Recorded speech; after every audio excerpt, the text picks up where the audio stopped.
एक सीधा साधा इंसान राजेश, जो सरकारी दफ्तर में क्लर्क की नौकरी करता था, सुबह 9 बजे घर से निकलता और शाम को थका हारा लौट आता। उसके लिए परिवार की खुशियां ही सब कुछ थीं। उसकी पत्नी नेहा शहर के एक निजी स्कूल में टीचर थी। वह तेज तर्रार, महत्वाकांक्षी और सुंदर थी। शादी को 4 साल हो चुके थे, पर अब उनके घर की दीवारों में सन्नाटा उतरने लगा था। पहले राजेश और नेहा दोनों मिलकर हंसी ठिठोली किया करते थे, साथ में खाना खाते, शाम को कभी कभी बाजार भी घूम आते। लेकिन पिछले कुछ महीनों से नेहा का रवैया बदलने लगा था। अब वह अक्सर देर से लौटती और कहती, स्कूल में मीटिंग थी। राजेश पूछता तो झुंझला कर कहती, हर बात पर शक क्यों करते हो? राजेश चुप रह जाता। उसे डर लगता था कि कहीं कुछ गलत ना हो जाए। एक दिन जब राजेश दफ्तर में काम कर रहा था, तब मोबाइल पर एक कॉल आया। दूसरी तरफ नेहा का स्कूल का मैनेजर आलोक बात कर रहा था। उसने कहा, सर, नेहा मैम की तबीयत थोड़ी खराब है, आज वह स्कूल में ही रुक गई है। राजेश घबरा गया। वो तुरंत बाइक लेकर स्कूल पहुंचा, पर गेट बंद था। चौकीदार ने बताया, मैम तो आलोक सर के साथ थोड़ी देर पहले ही निकली थी। राजेश को बेचैनी सी होने लगी। अगले दिन नेहा घर लौटी तो उसके चेहरे पर थकान थी। राजेश कुछ नहीं बोला, बस उसकी नजरें झुकी हुई थीं। लेकिन उस दिन से उनके बीच की दीवार और ऊंची होने लगी। नेहा अब राजेश से बात करने में कतराने लगी थी। रात को अक्सर फोन पर मुस्कुराती और जब राजेश पास आता तो जल्दी से फोन रख देती। एक दिन राजेश ने हिम्मत जुटाकर पूछा, नेहा, क्या तुम किसी और से प्यार करती हो? नेहा ने सीधी राजेश की आंखों में देखा और बोली, राजेश, तुम्हें हमेशा मुझ पर शक क्यों रहता है? मुझे अब इस घर में घुटन होने लगी है। उसके धीमे स्वर में कहा, जैसे वो कोई फैसला ले रही हो। कुछ दिनों बाद नेहा मायके चली गई। राजेश को लगा शायद थोड़े दिनों की नाराजगी है, सब ठीक हो जाएगा। लेकिन एक हफ्ते बाद उसके घर पुलिस आई। दरवाजा खोलकर 2 सिपाही अंदर आए और पूछा, क्या आपका नाम राजेश है? राजेश ने हामी भरी। आप पर आपकी पत्नी ने घरेलू हिंसा और मानसिक प्रताड़ना का केस दर्ज कराया है। आपको हमारे साथ चलना होगा। राजेश वही सन रह गया। उसने पुलिस वालों से कहा, सर, मैंने कुछ नहीं किया।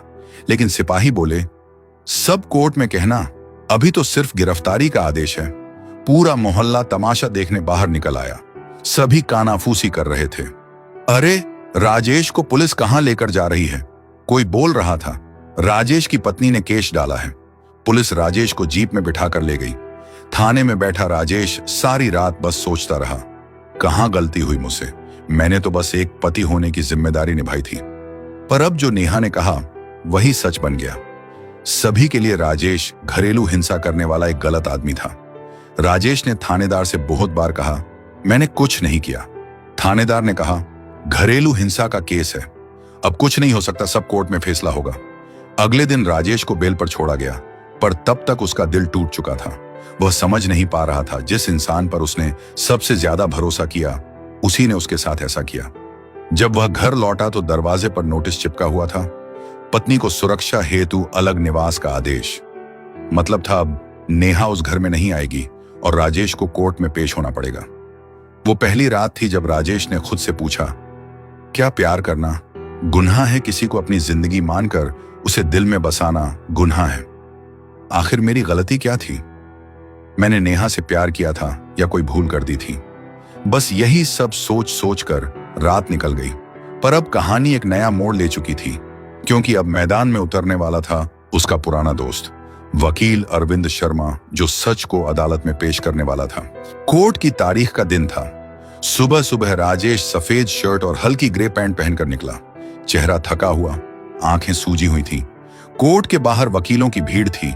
कोई फाइलों में झांक रहा था, कोई क्लाइंट से पैसे तय कर रहा था। तभी किसी ने पीछे से आवाज दी, राजेश। वो पलटकर देखता है, सामने खड़ा था अरविंद शर्मा, उसका कॉलेज का पुराना दोस्त। वही अरविंद जो अब एक जाने माने वकील के तौर पर नाम कमा चुका था। राजेश ने धीमे स्वर में कहा, अरविंद, मैं बर्बाद हो गया। यार, अरविंद ने उसका कंधा थपथपाया। अभी कुछ खत्म नहीं हुआ। कोर्ट में झूठ टिकता नहीं, बस वक्त लगता है। उसने राजेश से फाइल ली और दोनों अंदर चले गए। पहली सुनवाई में नेहा आई। उसके चेहरे पर आत्मविश्वास था। उसने एक काले रंग की साड़ी पहनी हुई थी और साथ में था उसका नया साथी आलोक, वही स्कूल का मैनेजर। जो नेहा के साथ में अध्यापक था, आज वह उसका गवाह था। नेहा ने जज के सामने कहा, साहब मेरे पति रोज मुझे ताने देते थे, मारते थे और मुझसे जबरन पैसे मांगते थे। राजेश चुप था। कोर्ट में अरविंद ने शांत आवाज में कहा, माय लॉर्ड, आरोप गंभीर हैं, पर इनका कोई ठोस सबूत नहीं है। न कोई मेडिकल रिपोर्ट, न कोई पड़ोसी का बयान, न कोई तारीख जब हिंसा हुई। सिर्फ शब्दों से कोई आदमी अपराधी नहीं बनता। जज ने कहा, हम आगे की तारीख देंगे, दोनों पक्ष सबूत प्रस्तुत करेंगे। सुनवाई खत्म हुई, लेकिन नेहा के चेहरे पर आत्मसंतोष था। उसे लगता था अब राजेश की जिंदगी तबाह हो जाएगी। अरविंद ने कोर्ट से निकलते हुए राजेश से कहा, देखो अब हमें सबूत चाहिए। राजेश ने सिर झुकाकर कहा, लेकिन मेरे पास तो कुछ भी नहीं है। अरविंद मुस्कुराया, है बस तुम्हें मालूम नहीं है। ये झूठ जितना बड़ा होगा, उसके पीछे का सच उतना ही गहरा होगा। अगले कुछ दिनों में अरविंद ने जांच शुरू की। उसने नेहा के फोन कॉल डिटेल निकलवाए, बैंक ट्रांजैक्शन देखे और स्कूल के सीसीटीवी फुटेज मंगवाए। धीरे धीरे तस्वीर साफ होने लगी। पता चला कि जिस रात नेहा ने कहा था मैं बीमार थी और स्कूल में रुक गई थी, उसी रात वो और आलोक होटल सिल्वर इन में गए थे। होटल के रजिस्टर में उनके नाम दर्ज थे। अरविंद ने वो रजिस्टर की कॉपी संभाल कर रखी। उसने राजेश से कहा, अब वक्त है झूठ को सबके सामने लाने का। दूसरी सुनवाई में अरविंद ने फाइल खोली और कहा, माय लॉर्ड, मेरी क्लाइंट यानी राजेश की पत्नी ने कहा था कि वो उस रात स्कूल में थी, लेकिन हमारे पास होटल का बिल है जहां वो अपने सहकर्मी के साथ थी। क्या अब भी ये केस घरेलू हिंसा का है या कोई और मकसद छिपा है? कोर्ट में सन्नाटा छा गया। नेहा का चेहरा उतर गया, लेकिन उसने खुद को संभालते हुए कहा, वो सब झूठ है, किसी ने मुझे फंसाया है। जज ने कहा, अगर फंसाया है तो सबूत दीजिए। नेहा चुप रही। सबूत ने होने के कारण तारीख को आगे बढ़ा दिया गया। तीसरी सुनवाई के दिन नेहा के वकील ने नई चाल चली। उसने कहा, राजेश ने मेरी क्लाइंट की प्रॉपर्टी हड़पने की कोशिश की, इसलिए उसने केस किया। जज ने पूछा, क्या कोई प्रॉपर्टी, डॉक्यूमेंट या ट्रांजैक्शन है? नेहा ने फाइल आगे बढ़ाई, लेकिन उसमें फर्जी कागज थे जिन पर राजेश का नकली सिग्नेचर था। अरविंद ने मुस्कुराकर कहा, माय लॉर्ड, ये सिग्नेचर मेरे क्लाइंट के नहीं हैं। अगर कोर्ट चाहे तो हैंडराइटिंग एक्सपर्ट को बुलाया जा सकता है। जज ने तुरंत आदेश दिया, हैंडराइटिंग जांच कराई जाए। सुनवाई खत्म हुई, पर नेहा के चेहरे पर बेचैनी थी। वो कोर्ट से निकलते हुए आलोक से बोली, अगर ये सच साबित हो गया तो सब खत्म हो जाएगा। आलोक ने कहा, फिक्र मत करो, हम कोई ना कोई रास्ता निकाल लेंगे। लेकिन उन्हें नहीं पता था कि सच्चाई अब बहुत नजदीक है। रात को अरविंद अपने ऑफिस में बैठा सारी फाइलें देख रहा था। उसने गहरी सांस ली और खुद से कहा, अब वक्त है इस केस को पलटने का। अगले हफ्ते जब रिपोर्ट आएगी और साथ में होगी वो सीसीटीवी फुटेज भी, जिससे इस झूठ का साम्राज्य खत्म होगा और उसके पीछे छिपा चेहरा भी। अगर आपको कहानी अच्छी लग रही है तो इसे शेयर जरूर करें और हमारे चैनल को भी सब्सक्राइब करें। रात के करीब 12:30 बजे थे। बाहर हल्की बारिश हो रही थी और शहर की सड़कें वीरान पड़ी थीं। उसी वक्त वकील अरविंद शर्मा अपने ऑफिस में अकेला बैठा था। मेज पर केस की फाइलें फैली थीं और लैपटॉप स्क्रीन पर वही सीसीटीवी फुटेज खुला था जो अगले दिन अदालत में राजेश की बेगुनाही साबित करने वाला था। उसने फाइल को पेन ड्राइव में सेव किया और तय किया कि सुबह कोर्ट में पेश करेगा। थोड़ी देर बाद वो थकान के कारण कुर्सी पर सो गया। सुबह आंख खुली तो मेज पर सब कुछ वैसा ही था, लेकिन लैपटॉप की स्क्रीन ब्लैक थी। उसने पेन ड्राइव लगाई, अंदर कुछ नहीं, पूरा डेटा डिलीट हो चुका था। वो हड़बड़ाकर उठा, लॉकर खोला, वहां से बैकअप हार्ड ड्राइव भी गायब थी। अरविंद के माथे पर पसीना आ गया। किसी ने रात ऑफिस में घुसकर सबूत मिटा दिए थे। उसने तुरंत गार्ड से पूछा, कल रात कोई आया था? गार्ड बोला, सर, एक गाड़ी आई थी, 2 लोग उतरे थे, बोले थे आप ही ने बुलाया है कुछ कागज लेने। अरविंद को सब समझ आ गया था। ये कोई साधारण चोरी नहीं थी, ये चाल थी। दूसरी ओर नेहा उसी सुबह आलोक के साथ कॉफी शॉप में बैठी थी। उसने फोन उठाया और कहा, काम हो गया। दूसरी तरफ से आवाज आई, हाँ मैडम, फाइल गायब कर दी गई, अब कोई सबूत नहीं बचा। अब नेहा ने राहत की सांस ली। उसने मुस्कुराकर कहा, अब कोर्ट में वो कुछ साबित नहीं कर पाएंगे। दोपहर में कोर्ट में पेशी थी। राजेश और अरविंद पहुंचे। लेकिन उनके चेहरे पर बेचैनी थी। जज ने पूछा, आपके पास जो वीडियो फुटेज था वो कहाँ है? अरविंद ने जवाब दिया, माय लॉर्ड, हमारे ऑफिस से कल रात डेटा चोरी हुआ है। हमने पुलिस में रिपोर्ट दर्ज कराई है।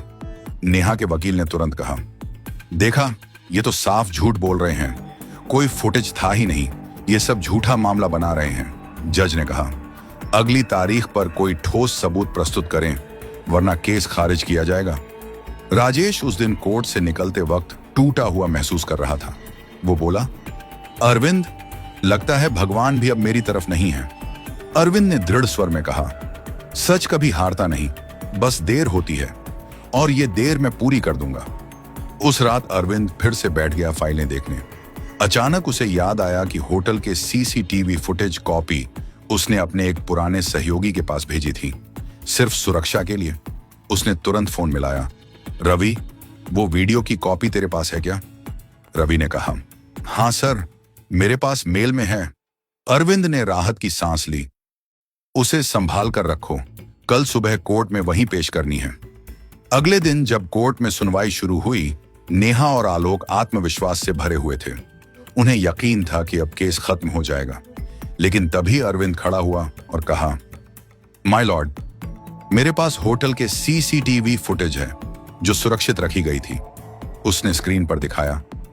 होटल सिल्वर इन के गेस्ट लिस्ट में उनका नाम था और सीसीटीवी फुटेज में वो दोनों साफ दिखाई दे रहे थे। पूरा कोर्ट हक्का बक्का रह गया।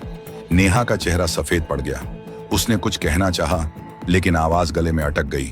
आलोक कुर्सी पर पीछे झुक गया, जैसे अचानक जमीन खिसक गई हो। अरविंद ने आगे कहा, माय लॉर्ड, मेरे मुवक्किल की क्लाइंट यानी नेहा ने अपने पति पर झूठा केस इसलिए डाला ताकि वो उसे जेल भिजवाकर उसकी संपत्ति अपने नाम कर सके। हमारे पास बैंक स्टेटमेंट है जिसमें उसी दौरान प्रॉपर्टी ट्रांसफर का आवेदन दिया गया था। यह सब सोच समझकर की गई साजिश थी। जज ने सबूतों को देखा, दस्तावेजों को जांचा और कहा, यह गंभीर मामला है। पुलिस को आदेश दिया जाता है कि इन तथ्यों की जांच करे और रिपोर्ट पेश करे। उस दिन नेहा और आलोक कोर्ट से निकलते हुए चुप थे।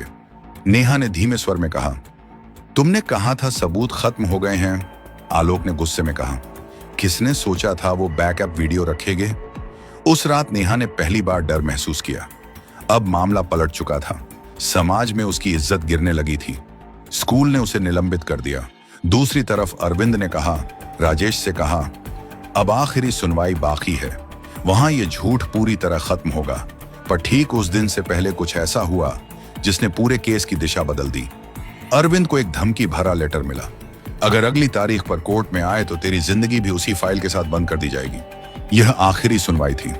शहर के पत्रकार, वकील और कई आम लोग भी देखने आए थे कि सच और झूठ की इस लड़ाई का अंत क्या होगा। अरविंद शर्मा सुबह से चुप था। पिछले रात उसे मिला वो धमकी भरा खत अब भी उसके बैग में रखा था। अगर कोर्ट पहुंचा तो जान से जाएगा, लेकिन उसके चेहरे पर डर बिल्कुल भी नहीं था। उसने राजेश से कहा, तू चिंता मत कर, आज जो फैसला होगा वो सिर्फ तेरे लिए नहीं, हर उस आदमी के लिए होगा जिसे झूठे केस में फंसाया गया है। राजेश ने धीमे स्वर में कहा, बस मेरा नाम के ऊपर से ये कलंक उतर जाए, मुझे और कुछ नहीं चाहिए। कोर्ट की कार्यवाही शुरू हुई। नेहा अपने वकील के साथ पहुंची। चेहरा उतरा हुआ था, उसकी चाल में पहले जैसा आत्मविश्वास नहीं था। जज ने दस्तावेज देखे और कहा, आज आखिरी बहस सुनी जाएगी, दोनों पक्ष तैयार रहें। नेहा के वकील ने शुरुआत की। वह बोला, माय लॉर्ड, मेरे पास कुछ नए गवाह हैं जो ये साबित कर सकते हैं कि मेरी क्लाइंट को मानसिक प्रताड़ना दी गई थी। जज ने सिर उठाया। कौन है गवाह? वकील बोला, पड़ोसी मिसेज अग्रवाल। दरवाजे पर एक औरत आई, झूठी नजरें, कांपते हाथ। उसने गवाही दी, जी हाँ, मैंने कई बार नेहा को रोते देखा है। अरविंद ने तुरंत क्रॉस एग्जामिनेशन मांगा। वो बोला, मिसेज अग्रवाल, आप कहती हैं आपने नेहा को रोते देखा, पर क्या कभी राजेश को मारते हुए देखा? मिसेज अग्रवाल ने कहा, नहीं, मैंने खुद नहीं देखा। तो फिर आपने किसके कहने पर बयान दिया? औरत चुप रही। उसकी आंखें नेहा की तरफ उठी। अरविंद ने कहा, बस माय लॉर्ड, अब और कुछ पूछना की जरूरत नहीं, सब साफ हो चुका है। जज ने नेहा से पूछा, क्या आप कुछ कहना चाहेंगी? नेहा ने गहरी सांस ली और बोली, मुझे डर था कि अगर मैं सच बोल दूंगी तो सब मुझसे नफरत करेंगे। मैं अब सब बता दूंगी। पूरा कोर्ट शांत हो गया। नेहा की आवाज कांप रही थी। हाँ, मैंने झूठ बोला था। आलोक ने मुझे समझाया कि अगर मैं राजेश पर केस डाल दूंगी तो वो प्रॉपर्टी मेरे नाम कर देगा। मैंने लालच में आकर झूठे कागज बनवाए, झूठी रिपोर्ट दी और सबको बेवकूफ बनाया। उसकी आंखों से आंसू गिरने लगे। राजेश ने कभी मुझे नहीं मारा, कभी कुछ गलत नहीं किया। गलती मेरी थी। ये सब सुनकर राजेश का सर झुक गया। उसकी आंखों में एक गहरी उदासी थी। उसने अपना सब कुछ खो दिया था। जज ने कहा, यह अदालत इस बात को रिकॉर्ड में लेती है कि केस झूठा था। पुलिस को आदेश दिया जाता है कि फर्जी दस्तावेज बनाने और झूठे आरोप लगाने के लिए नेहा शर्मा और आलोक वर्मा पर मुकदमा दर्ज किया जाए। पूरा कोर्ट एक पल के लिए सन्न रह गया। अरविंद ने आंखें बंद की, जैसे कोई बोझ उतर गया हो। राजेश की तरफ देखा और कहा, देखा, सच को सिर्फ वक्त चाहिए होता है। नेहा को पुलिस ले जा रही थी। जाते जाते उसने पीछे मुड़कर देखा। वो वही आदमी था जो कभी उसके लिए सब कुछ करता था, और आज भी उसके चेहरे पर कोई गुस्सा नहीं था। उसकी आंखें भीग गईं। उसने धीमे से कहा, माफ कर दो। राजेश ने कुछ नहीं कहा, बस नजरें झुका ली। नेहा को पुलिस ले गई। अरविंद उसके पास आया। अब क्या करेगा? राजेश बोला। बस अब एक नए जीवन की शुरुआत करूंगा, बिना किसी की उम्मीद के। अरविंद मुस्कुरा दिया। कभी कभी हारने के बाद ही असली जीत मिलती है। राजेश धीरे धीरे अदालत की सीढ़ियां उतरने लगा। पीछे नेहा पुलिस वैन में बैठाई जा रही थी। दोनों की नजरों में कोई शब्द नहीं था, बस एक अधूरा रिश्ता जो अब कानून के पन्नों में दर्ज होकर खत्म हो चुका था। सड़क पर भीड़ बढ़ने लगी थी। लोग अपने अपने मुकदमों में व्यस्त थे, लेकिन उस भीड़ में एक आदमी था जिसने अपना केस नहीं बल्कि अपना आत्मसम्मान वापस पा लिया था। उसने एक गहरी सांस ली। दूर अरविंद कोर्ट से बाहर निकलते हुए मुस्कुरा रहा था। उसके हाथ में वो पुरानी फाइल थी जिस पर लिखा था, राजेश नेहा केस समाप्त, और उसी के नीचे छोटा सा नोट, सच देर से आता है पर आता जरूर है। कहानी यहीं समाप्त होती है। अगर आपको कहानी पसंद आई हो तो वीडियो को लाइक जरूर करें